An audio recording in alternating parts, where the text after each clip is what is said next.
Monsieur Le Guijin, il a eu à l'époque tuberculose, un ulcère l'estomac, épuisement nerveux, et au bout d'un moment, il reste même pas 40 kilos.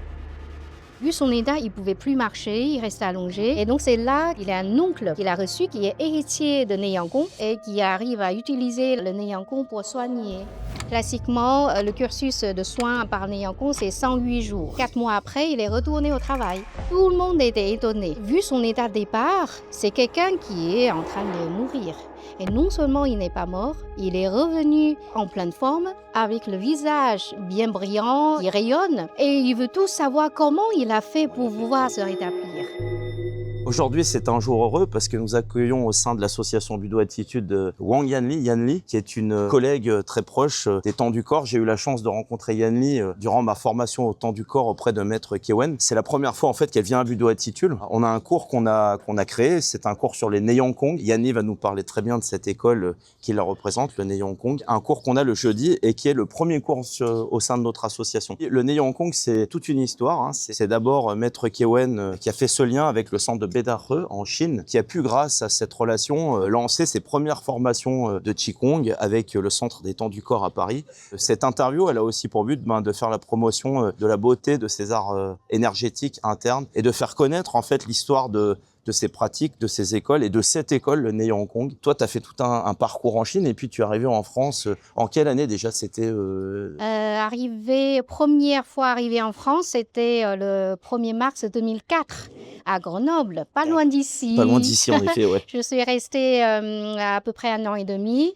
Et puis en 2005, je suis allée à Paris pour continuer mes études et en même temps aller au Temps du Corps. Et puis tout de suite très bien accueillie par Maître Creven, par Dominique Casaïs, parce qu'on s'est connus déjà avant avant mon arrivée à Paris. Parce que tu es arrivé à Grenoble, du coup, pour faire tes études, en fait, tu as fait des études. Donc avant de venir en France, on s'est déjà connus à Bedarhe. D'accord. Ouais, donc parce que chaque année, depuis plus de 30 ans, avec la formation, ils amènent chaque année le groupe à Bedarhe. Pas Bedarhe même, c'est plus précisément, c'est l'hôpital de rétablissement de Bedarhe, donc un lieu historique dans la recherche du Qigong, moderne, médical en temps moderne. Ouais. D'accord. Et du coup, donc, tu es arrivé à Grenoble pour des études de français, j'imagine. Oui. Et petit à petit, donc, ce cheminement qui t'a amené jusqu'à Paris, au Centre des Temps du Corps, dans un premier temps. Oui, c'est le destin quelque part. Aussi, j'ai beaucoup de chance d'avoir l'occasion de rencontrer tous les maîtres déjà avant de venir en France, pratiquer à Bedarhe quotidiennement auprès de ces maîtres. Donc c'est là que je suis formée. Donc c'était vraiment une pratique régulière tous les jours et j'ai beaucoup apprécié et j'ai rencontré aussi le groupe français. Au bout d'un moment, on se dit que peut-être je vais travailler là-bas. Et puis, ils m'ont dit qu'en fait, au niveau de la pratique, aucun problème, pas de souci. Ce sera bien que je parle une langue étrangère, comme ça, parce que ce lieu-là, c'est très ouvert au niveau de communication internationale. Il reçoit chaque année beaucoup d'étrangers. Le centre de Bedarhe. Le centre Bedarhe, beaucoup d'étrangers. Et puis, les groupes qui parlent anglais, il a déjà les enseignants qui parlent. Ils m'ont dit, chaque année, on a un groupe français très important qui arrive. Ce sera bien si tu parles français. Et tu auras ta place que personne ne peut remplacer. Tout simplement avec cette idée. J'ai abandonné un peu, à l'époque, mon travail. C'est ça, en Chine que tu avances. Et puis aller à Pékin pour étudier, mais au bout d'1 an et demi, je me rends compte, étudier le français en Chine et puis traduire, c'est pas suffisant du tout. Donc c'est avec cette idée-là, donc je suis venue en France. Parce que la meilleure façon d'étudier une langue, c'est aller dans le pays. Donc c'est pour ça, première station, c'est Grenoble. Mais à Bedarhe même, parce que ça fait des années que je suis là, j'ai déjà rencontré Maître Creven avec ces groupes qui venaient régulièrement. Avec le groupe, et voilà, donc c'est il a beaucoup de facteurs qui fait que voilà, donc C'est comme une je destinée, suis quoi. venue. Au début, c'était juste me former en français, après retourner travailler. Mais petit à petit, je commence à bien apprécier le travail d'ici parce que c'est un vrai centre aussi aux dents du Eh corps oui. qui reçoit tous les ans des dizaines de maîtres chinois qui viennent de différentes écoles. C'est vraiment les meilleurs maîtres de chaque école et très très riche. Chaque maître apporte quelque chose de très riche au niveau de la pratique, au niveau de la pédagogie. Donc du coup, j'ai aussi beaucoup appris en dehors de l'école de Né Yangon. Et donc c'est pour ça le chemin continue. Mais mon école principale, ça reste toujours Né Yangon. C'est vrai, alors ce que tu dis est d'autant plus intéressant que je me suis rendu compte, moi, que ben, évidemment, si on veut transmettre une culture, comme tu l'as bien dit, il y a la barrière de la langue, donc c'est important de parler la langue. Et au départ, Maître Kiwen avait fait ça aussi, c'est-à-dire on commence à traduire les stages avec ces fameux maîtres, donc on peut apprendre en même temps, Tout à on fait, peut ouais. faire ces rencontres que peut-être on n'aurait même pas l'occasion de faire en Chine finalement. C'est dans le centre en France qu'on rencontre d'autres écoles de Chine. Et donc, tu as commencé à traduire en fait Oui. du chinois au français Alors, avec ta souvent, pratique. tous ces maîtres-là, en Chine, on peut même pas les voir. On n'a pas l'occasion de les voir tellement ils sont voilà, au sommet de pyramide. Donc, on peut pas. Et là, ici, ils sont tous venus. Donc, ils ont laissé leur travail en Chine. Et puis, ils donnent vraiment le meilleur et maximum de l'enseignement pour chaque maître. C'est vraiment, tout est excellent. Donc, dans du corps, c'était vraiment un lieu de rencontre, une grande famille, hein, de rencontre des différentes écoles de Qigong. C'était C'est assez vraiment unique finalement en France, hein, ce unique, centre, parce unique. que Ouais. on peut vraiment rencontrer ces maîtres d'une Mm. qualité Tout à extraordinaire fait, tout à et fait, puis échanger. tout à Voilà. fait, C'est ouais. un petit peu ce qu'on essaie aussi de faire là, donc Mm. c'est vraiment, Ouais, vraiment une chance tout à incroyable. fait, ouais. Merci encore à Maître Kiwen pour ça d'ailleurs, parce que Oui, c'est un ouais, ouais, sacré chemin qu'elle a ouais. construit. Mm. Et alors du coup, on est tous très curieux, et moi le premier, même si j'ai déjà entendu des choses, mais le centre de Bédareux, alors Mm. l'école Né Kong, Ouais. quelle est son histoire? Quelle est l'origine de cette Mm. école? Alors, l'histoire remonte dans les années 40 par le père de Madame Liu Yafei, qui s'appelle Liu Guizhen. Donc ça, c'est un nom à retenir, à mémoriser si on est dans la pratique de Qigong, surtout dans la pratique de Qigong thérapeutique. Liu Guizhen, donc il est gravé dans l'histoire de Chine, dans le développement du Qigong médical dans le temps moderne. Pourquoi? Parce que c'est la première personne qui a amené le Qigong à l'hôpital. Première personne qui commence à faire des recherches scientifiques, Waouh! hein, le Qigong en clinique.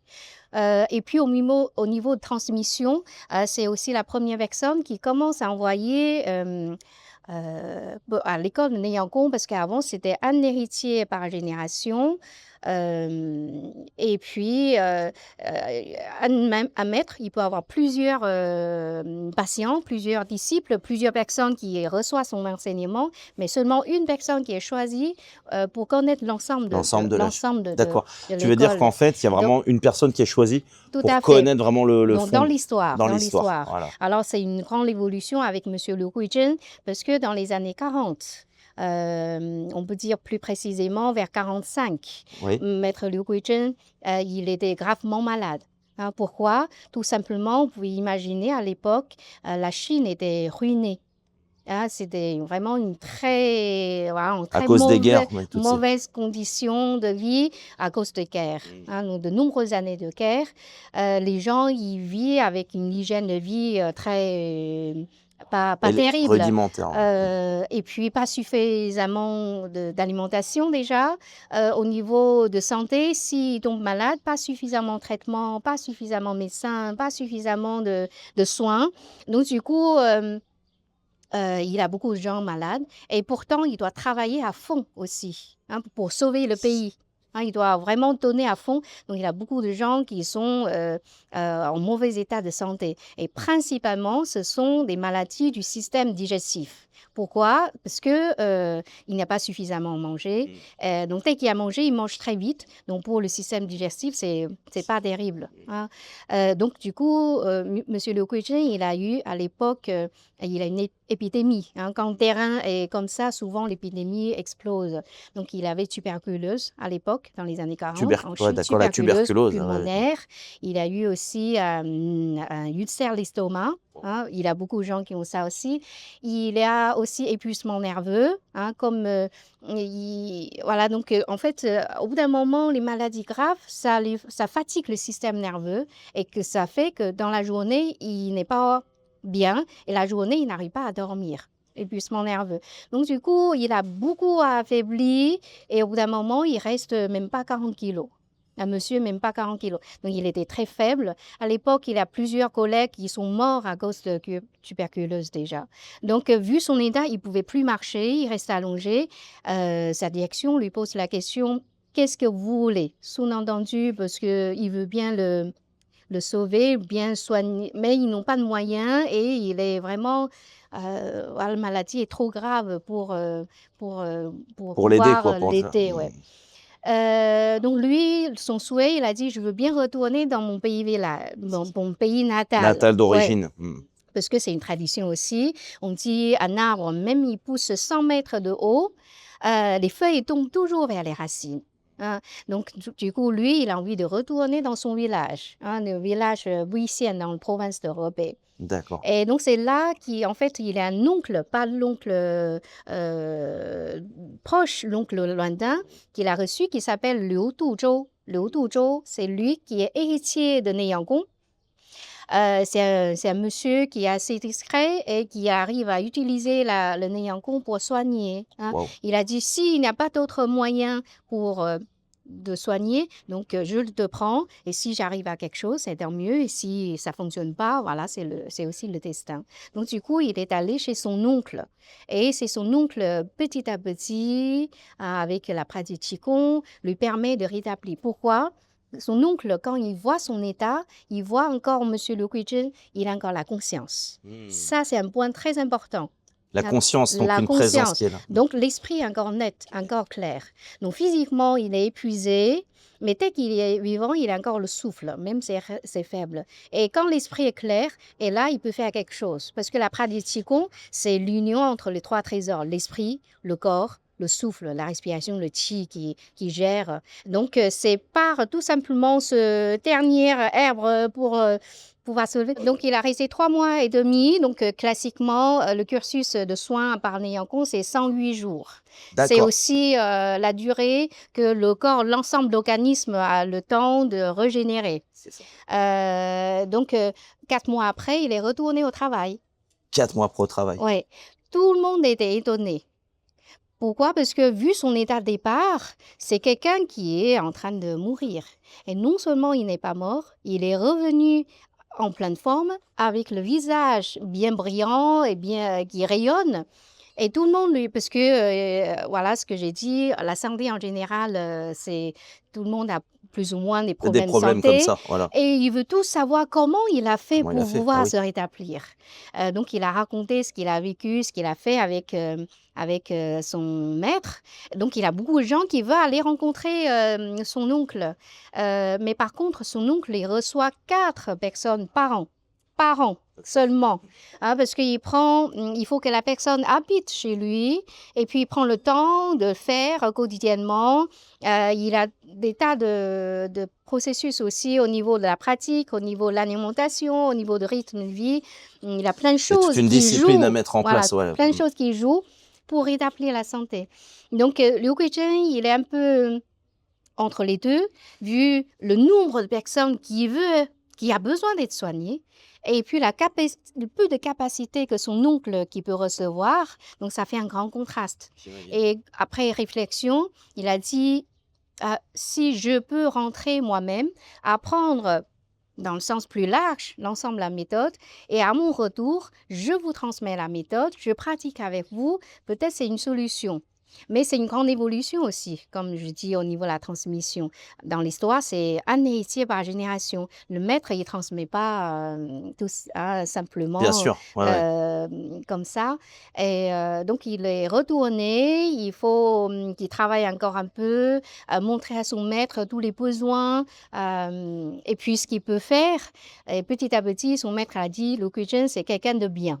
Parce que pour transmettre une méthode, il faut vérifier la vertu de la personne pour voir si c'est vraiment quelqu'un de bien, qui ne fait pas n'importe quoi avec la méthode, qui reste sur la voie correcte. Hein.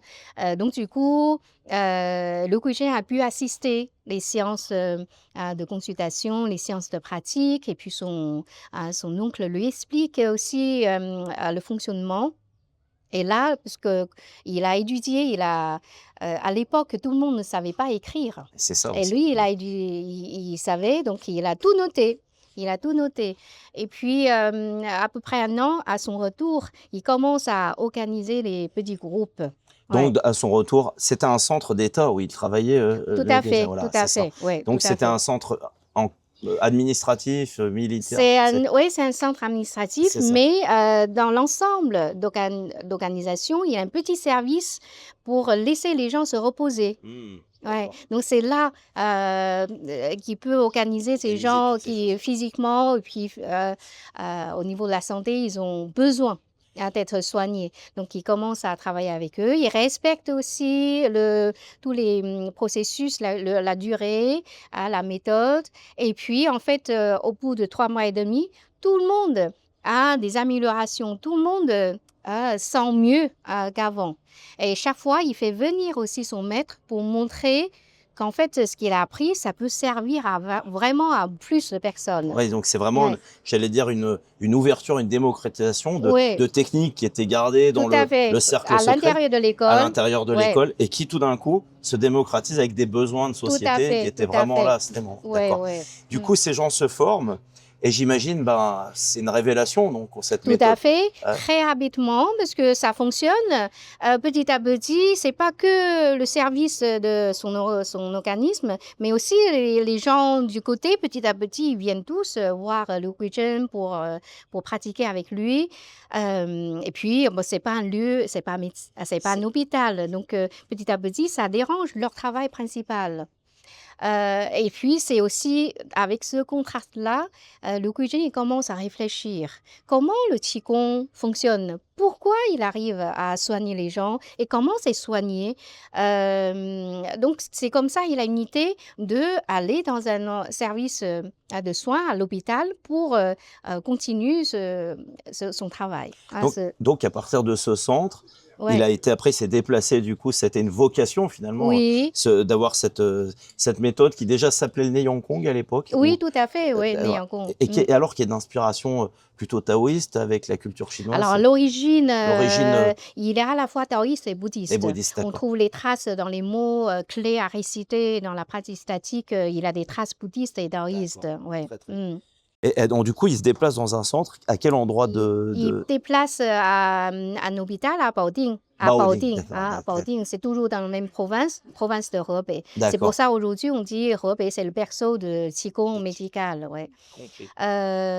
Et puis par contre, c'est un hôpital, le directeur, c'est un médecin conventionné, il a étudié la médecine occidentale. Il a dit, parce que à l'époque, pour les Chinois, le meilleur médecine, c'est la médecine occidentale. C'est très efficace, c'est rapide, donc c'est avec des recherches scientifiques.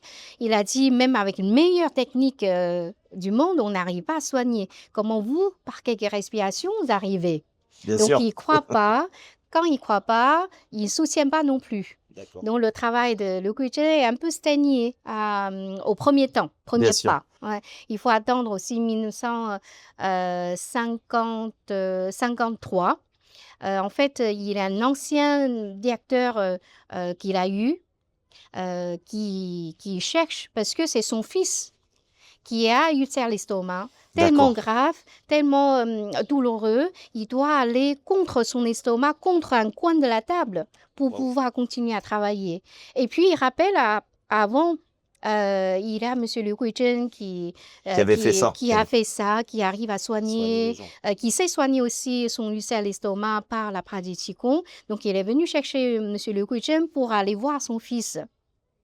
Et quand il a vu, en fait, le travail de Liu Guizhen qui ne peut pas avancer comme il souhaite, il a dit, si eux, ils ne te soutiennent pas, viens dans ma ville, parce qu'à l'époque, il était maire Compris. de la ville de C'est une personne Tangshan, importante. Du coup. importante, parce qu'il a augmenté aussi au niveau de son fonction.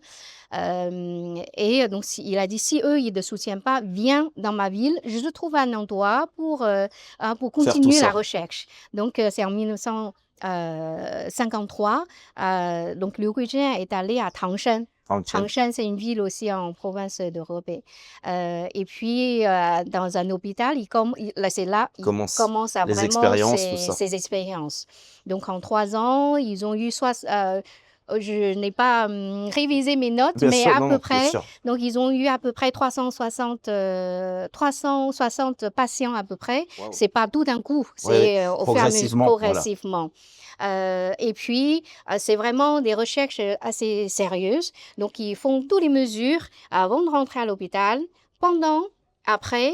Et puis, c'est 3 mois et demi aussi. Donc, 1 semaine, 10 jours, 2 semaines, 1 mois, 2 mois, 3 mois. Même un peu après, ils voient aussi les chiffres de la tension, prise de sang, des rayons X, des différentes mesures. Donc accompagné par l'outil scientifique et médical. Tout à fait. Et puis, chaque groupe, à la fin de cursus, il a toujours un très bon résultat. Le taux d'efficacité, c'est à peu près 100%. Wow. Ouais. Et le taux de guérison, c'est aussi au-delà de 90%. Donc, c'est un chiffre énorme. Chaque fois quand ils ont fini, parce que c'est un hôpital officiel, donc ça les a étonnés. Ils ont monté ce dossier au ministère de Santé. Waouh, quelle histoire! Mais vous pouvez imaginer, dans les années 50, l'État chinois, donc ils ont énormément de travail à gérer. Donc, le premier temps, les dossiers sont presque tombés dans l'eau, il n'y a eu des remarques. Pas crédible, quoi. Donc, il faut attendre 2e, même 3e fois que l'État se rende compte, peut-être c'est quelque chose qui peut être utile. Hein. Donc, du coup, ils ont envoyé aussi les experts pour vérifier leur travail. Donc, ils sont venus, c'est des personnes importantes aussi à l'époque. Ils ont fait un résumé. Les résultats sont exacts. Les effets curatifs sont probants. Donc, un résumé de leur recherche, et c'est monté à l'État, au ministère de Santé. Et c'est là, l'État se rend compte, c'est un très bon outil qu'on peut, qu'on peut diffuser dans l'ensemble de la Chine. Par contre, Tangshan, c'est une ville industrielle. Hein.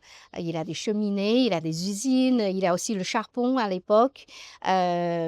Donc, pour pratiquer les Qigong, ce n'est pas un lieu idéal. C'est pour ça, en 1956, ils ont choisi un terrain à Pédéreux, dans la ville de Pédéreux, au bord de la mer. Hein, où on est allé. Tu es allé plusieurs fois. Et puis, couvert de pins. C'est dans la forêt de pins. Ils ont construit des bâtiments, et c'est là qu'ils continuent pour soutenir le travail de Liu Guizhen. Donc, c'est le premier directeur de ce centre de recherche du Qigong médical. Et ils ont continué leur travail avec le soutien de l'État. Donc, ça, c'est un grand... Jusqu'à présent, c'est encore, dans le Nord, c'est encore le seul centre national sous la direction du ministère de Santé. Ouais. C'est quand même très important d'entendre ça, parce que l'école Neyi Hong Kong, c'est loin d'être une petite école isolée, et il y a tout un processus qui fait que en fait on a reconnu finalement cette pratique comme très très bonne pour la santé.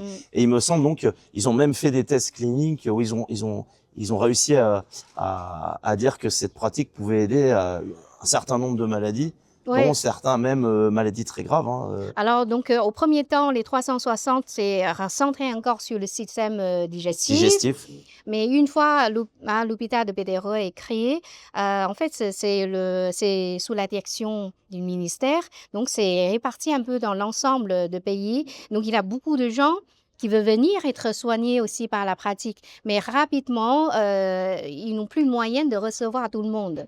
Donc, comment ils ont gérer tout ça. Tel que 1957, 56, c'est la création de l'hôpital. 55, ils ont reçu un prix d'honneur quand même de l'État. 57, ils ont lancé première promotion de formation professionnelle de Neyankong. Donc, ça veut dire, au lieu de soigner directement, pratiquer directement avec les patients, ils forment les médecins. Donc, c'est l'État qui choisit les médecins des différentes villes et envoyés ici. Et eux, ils forment les médecins et puis à leur retour, ils commencent à Donc, d'une certaine manière, ouais. est-ce qu'on peut dire que c'est le début, en fait, de la reconnaissance de la pensée traditionnelle? C'est pour ça, donc ça, avec le soutien de l'État, c'est développé vraiment quelque chose. encore assez rapidement. C'est aussi en 1950, M. Liu Guijin a pu publier ses notes. Il a sorti un livre, application de la pratique du Qigong thérapeutique en clinique. Donc, c'était à l'époque pour la formation professionnelle. Comme ça, il a un dossier. Et 59, déjà, ils ont fait un colloque national et même aussi international, parce qu'il y a des pays, des étrangers qui sont venus aussi, un colloque international. Pour des échanges. Donc, c'est là, ce que tu as dit, il y a plus de maladies qui sont soignées par les médecins. Donc, le type des maladies sont élargies et répertoriées, du coup. Tout à fait, oui. D'accord. Donc, après, ça continue. On peut dire dans les fin des années 50, début des années 60, c'est le premier vague de Qigong en Chine. Mais ce vague a resté dans le domaine médical. Compris, voilà. D'accord. Et après, donc très encadré finalement, avec un protocole. Voilà, tout à fait, oui. Avec soutien de l'État, et puis ça restait dans le domaine médical. Ouais. D'accord, très intéressant. Du coup, ces maladies, j'imagine que ça a intéressé l'international. On a eu des pays, je crois, comme le Japon, la Russie qui vient. La Russie aussi, les Américains aussi, ils sont venus plusieurs fois. Ouais. D'accord. Et puis, l'histoire continue. C'est ça, c'est ça. Par contre, l'histoire de Qigong, c'est pas tout fluide. Tout linéaire. On avait aussi 10 ans de mouvement social. Et après, le Qigong, dans les années 80, recommence. Et après, c'est encore baissé dans les années, fin des années 90.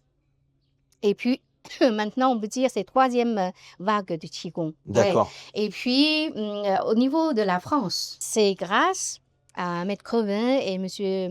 Dominique Cazaïs, très tôt en 92, je pense, en 1992. En fait, ils se sont rencontrés et ils trouvent que c'est super. Vraiment. Qigong, c'est vraiment quelque chose de superbe qui peut développer en France, même en Europe. Par contre, dans les années 90, il a beaucoup de méthodes. Oui. On a dit cette deuxième vague. Il a beaucoup de méthodes aussi en Chine. Comment choisir entre toutes ces méthodes, voilà, les meilleures? Bien sûr. Donc, eux, ils sont allés au ministère de Santé. Et c'est là, les gens là-bas, il les a conseillés d'aller à Pédéreux. Là-bas, il y a un hôpital de l'État. Il y a aussi encore Madame Liu qui enseigne. Vous pouvez aller les voir, les rencontrer. Donc, c'est la première rencontre. Wow. Et puis, dès que cette première rencontre, l'échange entre Pédéreux et Paris, Étang-du-Corps, c'est quand même une histoire, c'est ça, c'est quand même une histoire fabuleuse parce que Dominique Cazier et Maître Kewen sont allés en Chine pour demander enfin une sorte de conseil, d'autorisation pour trouver ce centre. Et puis aujourd'hui en France, finalement, on peut dire que vraiment le Neyankong a été transmis à travers l'école d'Étang-du-Corps. Tout à fait, oui. Premier pas, c'est Maître Crevin et Dominique Cazaïs. Ils ont créé un super pont entre la Chine, la France, Neyankong, Paris. Ils ont fait un énorme travail. Et puis à l'époque, pendant longtemps, chaque année, on a aussi la journée nationale du Qigong dans le parc de Vincennes pendant de nombreuses années. Puis c'est aussi un super occasion aussi de diffuser le Qigong de manière générale en France. De manière générale, oui. C'est ça. Parce que si on peut dire, en fait, alors ce qui est intéressant, c'est que moi, je me rappelle c'est quelque chose qui m'avait fasciné, c'était marqué sur l'hôpital Qigong médical de Pédéreux. Donc, c'était quand même, on parlait de techniques thérapeutiques avec le Qigong. Et finalement, le Qigong est aussi passé du côté des fédérations sportives, comme on a partout. Mais il faut pas oublier que le Qigong, c'est aussi un outil merveilleux pour prévenir la santé et, entre guillemets, voire pour guérir certaines pathologies. L'histoire de Chine, hein, c'est une façon pour entretenir la santé. C'est ça. Oui, tout à fait, oui.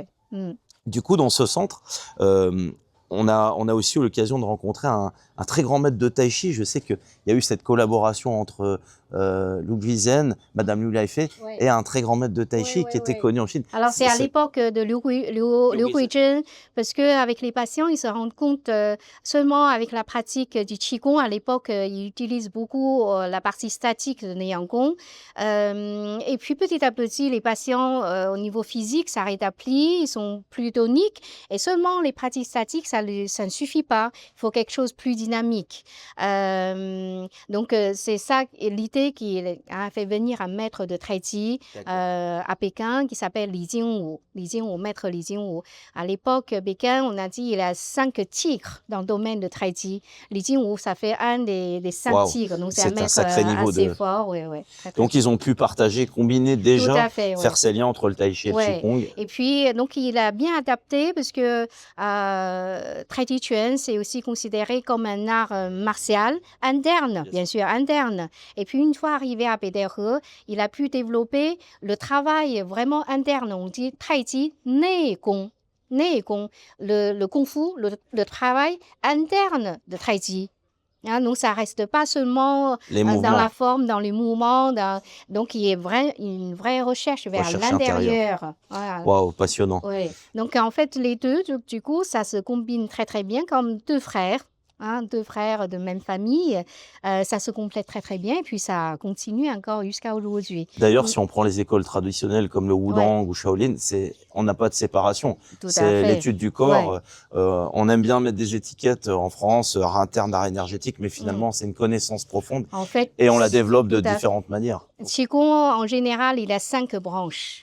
Il a le côté taoïste, le côté bouddhiste, le côté confucianisme, le côté martial et le côté médical. Mais les 5 branches, c'est comme les 5 doigts de la même main. C'est la même racine. C'est la même racine. On partage le même principe de base. Donc, on ne peut pas vraiment les séparer, distinguer, couper. Non, c'est une phrase en chinois, on dit c'est « yi tong, bai tong ». Tout est relié, en fait. Tout est relié. Donc, une fois qu'on comprend une voie, en fait, on arrive à comprendre aussi les 100 autres, l'ensemble. À condition d'aller dans une profondeur. Tout à fait. C'est là où on réunit les autres. Tout à fait, oui. C'est l'unité. L'unité. En tout cas, c'est une histoire passionnante. Si on reprend l'histoire du Neiyang-gong et de sa structuration, en France, donc, on a diffusé 2 méthodes principales. La méthode pour nourrir l'intérieur, donc avec 2 parties, la respiration douce et la respiration dure. Mais en réalité, il y a énormément d'exercices de méditation, de travail de respiration en conscience, etc. Et j'avais entendu dire que c'était une grande partie de la pratique du Neiyang-gong en Chine. C'est ça. L'ensemble de Neiyang-gong est construit, les méthodes sont construites comme une pyramide aussi, donc il y a plusieurs niveaux, et chaque niveau, il y a la partie statique et dynamique. Donc la pratique complète de Neiyang-gong, il faut équilibrer les 2 côtés. D'accord. En France, on a surtout fait connaître le Neiyang-gong par autant du corps par ces 2 parties. Je sais que du coup, il y a d'autres méthodes qui ont été créées, par exemple Qigong de la femme, Qigong des cervicales. Oui, ça s'est développé dans le cadre clinique, parce qu'au bout d'un moment, il y a une distinction des pathologies féminines et masculines. Et déjà à l'époque de M. Liu Guizhen, il a déjà commencé à travailler dessus. Il a même écrit un livre manuellement sur l'application... donc le principe principes fondamentaux de la pratique du Qigong médical pour soigner les maladies yin et yang. Wow. Donc les maladies yin, c'est maladies gynécologiques et puis yang, c'est pour les hommes. Donc malheureusement, donc ce manuel en fait est disparu. A disparu. Mais la pratique continue. Donc, Madame Luo, sa fille, a pris le relais. Vous avez restauré ça Voilà, tout à fait. Ce qui est écrit, c'est c'est sur le papier, mais ça ne peut pas remplacer la pratique concrète. Donc Madame Liu, elle continué, elle a pris le relais et puis elle a formé la partie Qigong de la femme et puis c'est bien développé aussi en France. C'est C'est bien ça. enseigné C'est Qigong ça, de la donc parce que femme. Madame Liu a toujours eu ce lien avec Maître Kewen et les temps du corps. Tout à Donc toi, fait. tu as pris le relais d'une certaine Ouais. manière. Mm. Donc ça, c'est une chance. Ouais. Et on a toujours des interventions assez pointues de Madame Liu. Oui, pendant de nombreuses années, elle est venue en France, même plusieurs fois dans l'année, je pense, plusieurs stages. Hein, des fois, c'est 2, 3 mois ici. J'ai beaucoup traduit aussi pour elle. Et puis, par contre, c'est interrompu par le Covid. Oui, c'est ça. C'est Oui, une oui. période un petit peu en Ouais, arrêt, on va dire, à tout à partir fait, du ouais, Covid ouais, tout à 2020. fait, ouais. Du coup, ce centre de baie d'Aireux, comment rendre visite dans ce centre? Est-ce qu'il existe encore Toujours, Toujours, c'est toujours voilà. ouvert. Et justement, ils ont profité le Covid, transformé l'ensemble de centres parce que la place de Qigong dans les années 50-60 a pris une place très importante parce que tout simplement, il n'y a pas d'autres soins, il n'y a pas d'autres moyens, ou bien il a très peu de moyens. Donc le Qigong joue le rôle important et puis est développé davantage. Mais petit à petit, avec le temps, plein de techniques commencent à développer scientifiquement, des techniques médicales de plus en plus pointues qui arrivent à vraiment soigner avec beaucoup d'efficacité. Donc la place du Qigong, parce que c'est lent, c'est un investissement personnel. Il faut pouvoir pratiquer par soi-même. Ça C'est prend pas un du temps. médicament qui C'est vient à ça. l'extérieur. Donc, il faut pouvoir faire ça. Donc, petit à petit, en fait la place du Qigong a diminué un petit peu. Mais Qigong thérapeutique à l'hôpital Bédéreux, c'est toujours, il joue toujours un rôle Un rôle. important. Hein. D'accord. Il a toujours sa place. Mais ça diminue un petit peu. Donc, pendant Covid, ils ont tout transformé l'ensemble de l'hôpital comme un hôpital de rétablissement hein, de Pédéreux. Et les techniques qu'ils ont choisies, c'est que les techniques de la médecine chinoise. D'accord. Ouais. Les pharmacopées, l'acupuncture, le massage, et puis certains mouvements. Maintenant, ils utilisent aussi des techniques modernes avec les machines hein, pour rétablir la santé des patients, retrouver les mouvements, retrouver les paroles, retrouver les gestes quotidiens. Et puis d'autres pour aussi, il a des maladies chroniques, revenir aussi et être soigné. Donc tous les jours, 6h30, 7h30, il a la pratique matinale toute l'année. D'accord. Ensuite, 8h30, 8h30, encore une demi-heure, avec tout l'ensemble d'équipes de l'hôpital, les médecins, les soignants, les infirmières. Et après, il repartit chacun, Voilà, faire leurs études. faire ce qu'il faut faire, être soigné ou travailler. Et puis l'après-midi, il y a aussi un créneau spécial pour les patients. Donc, ça veut dire la pratique de Qigong de Neiyangkong à l'hôpital. Donc, c'est encore quotidien et il y a de plus en plus de gens. Si on dit que pendant un moment, il y a beaucoup d'étrangers qui viennent apprendre, maintenant, c'est les Chinois.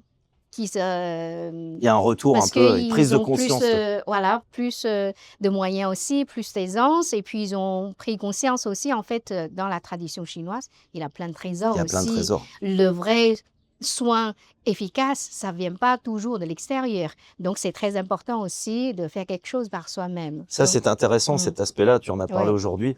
Cette mentalité, en fait, que je pense que nous, en France, on a réalisé, en tout cas ceux qui vont vers le Qigong, c'est vraiment cette idée justement de pas toujours aller chercher, l'esprit est toujours à chercher avec le travail à l'extérieur, mais que de temps en temps, justement, ces pratiques nous permettent de revenir à l'intérieur. Qu'est-ce que tu pourrais nous dire sur ça, sur ce fait de préserver en fait sa santé avec ce système d'introspection, on dit de revenir toujours sur soi? Tout simplement, c'est déjà marqué dans le titre de l'école, Neiyangkong. Né déjà signifie l'intérieur. Donc, avec les pratiques de Neiyangkong, c'est tout simplement, il nous invite à retourner vers l'intérieur de soi et faire attention à soi-même, savoir écouter soi-même et créer plus de liens et de connexion entre l'esprit et le corps. Hein, il y a des tas de techniques concrètes dans le Neiyangkong pour développer tout ça pour essayer d'améliorer son environnement interne, mais pas de garder les tensions, les stress, les émotions, hein, parce que par la pratique, on peut déjà bien nettoyer notre corps, Bien sûr. bien fluidifier la circulation du qi et le sang. Et par rapport à ce que tu as connu en France, tous ces pratiquants de Qigong que tu as pu rencontrer par le biais des temps du corps, est-ce qu'il y a une prise de conscience quand même en France que ces pratiques sont quand même un intérêt pour notre santé? Est-ce que tu as vu évoluer les choses? Forcément, Voilà. je pense toi aussi tu Oui. as vu. Déjà, je vois, ça me fait un grand plaisir de voir. Déjà, tu m'as dit, premier cours que tu as lancé, c'est Nyangkong. C'est Premier ça, cours c'est vrai. de Qigong, c'est C'est Nyangkong. vrai. Et donc, c'était en 2015. Avant, Ah non, 2010 déjà. 2010. Ouais, 2010. Donc, ça fait plus de 15 ans. C'est ça. Et puis, il y a toujours autant, de plus en plus De pratiquants. Et ils sont vraiment très sérieux. En fait, ça se voit déjà dans le cours. Ils sont sérieux. Tout ce qu'on dit, ça les touche parle, ça profondément. les touche Ouais. beaucoup. Et puis, ils cherchent vraiment.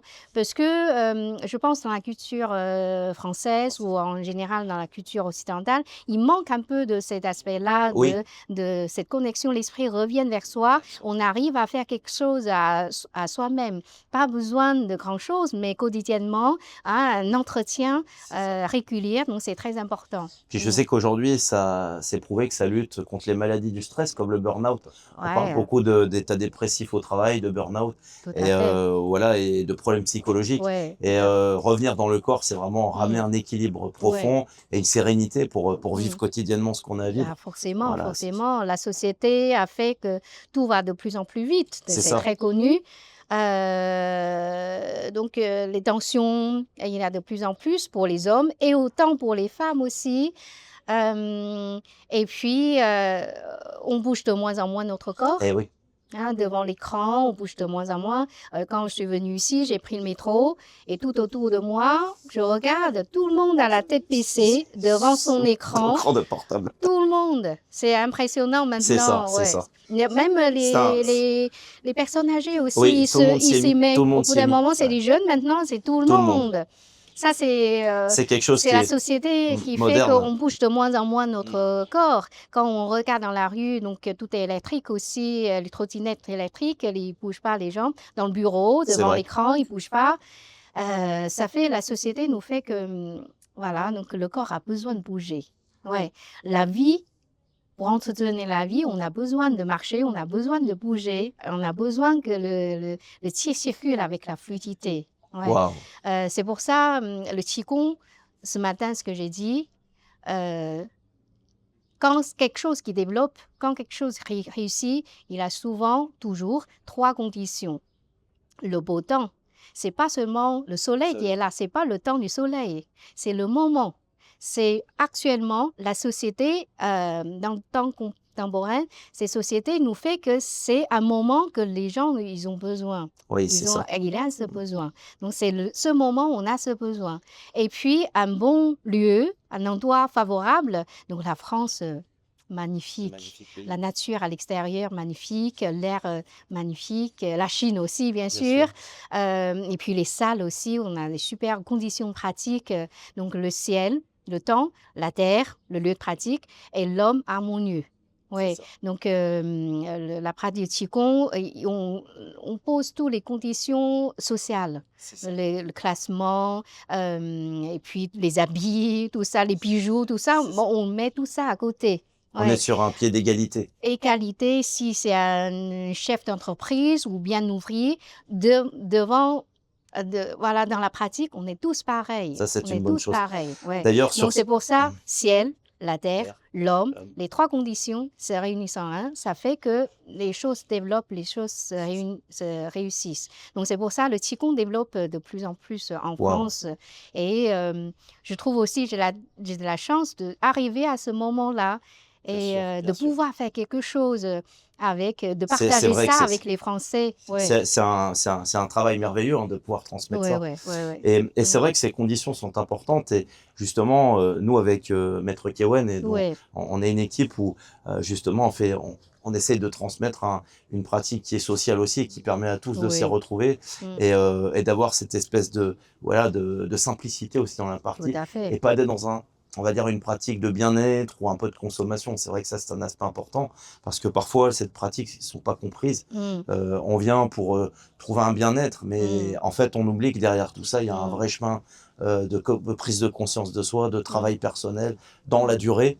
Et c'est pas des pratiques qui peuvent se faire comme ça. Tout à fait. Donc ça, c'est aussi, ça nourrit, on va dire, le bien-être social. C'est quelque chose qui s'installe dans le temps. En fait, pour la base, pour la santé, on n'a pas besoin de grand-chose.